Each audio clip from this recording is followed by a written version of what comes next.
Okay, today I thought I'd look at my gas blowback collection that I'm starting to acquire. It's up to 5 at the moment with all different varieties of them.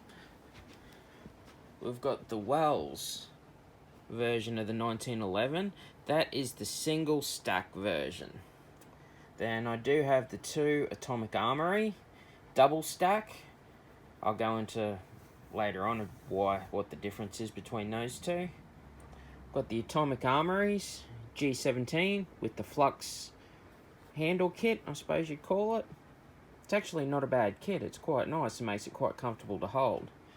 And also, you've got the XTP Black Hornet. This is my only gas blaster that I have that has a full automatic feature. So we'll start off with the 1911s. This one I do have a muzzle tech fitted because I've found that the Wells 1911s actually do have a proper thread in the front of the outer barrel. Unlike the Atomic Armory ones that have, I don't even know what you would call it, it's kind of like half a thread. It's alright to screw the original orange tip into, but when you try to screw anything else into it, it just won't work. Now the difference between the double stack and the single stack magazines. These are both CO2 magazines, but as you can see, one is a lot thinner than the other. And it's basically, as I said, single stack. This one is just a single line. This one is a double stack. It just is basically a zigzag pattern as it goes down. Potentially can hold more gels. Now I've also found that the handles are a lot thinner on these. And a lot of people are saying that the Wells and the Atomic Armory are out of the same factory. Well, I'm not too sure whether they are or not, because this has not got any compatible parts with this. Even though the top slide looks the same, it actually will not fit on to the Atomic Armory ones. They have been machined differently. They may be the same casting, but they have definitely been machined differently. I'm not sure whether the double stack Wells is the same or not, but I can definitely say the single stack is different. Even the internals are different. The hammer is slightly different. How the outer barrels are attached to the inner barrels is different.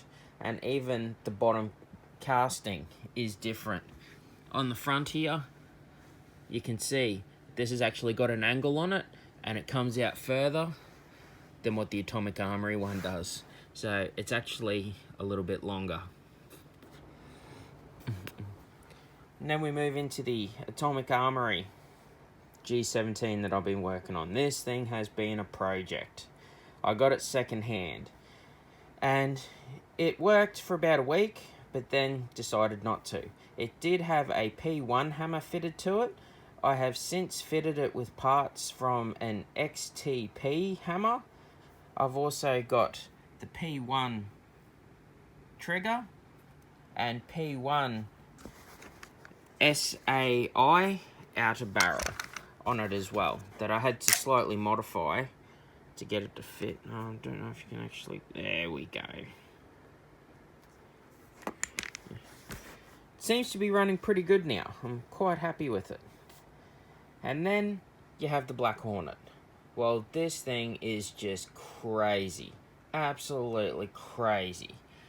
With its fully automatic function, it's just on the slide on the back here. That's a single shot. That's fully automatic. It holds about 16 rounds, and I think it shoots probably about 12 rounds a second. So the magazine does not last long at all.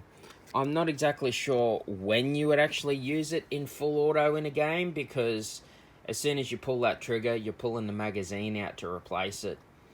But all in all, that is a pretty good blaster.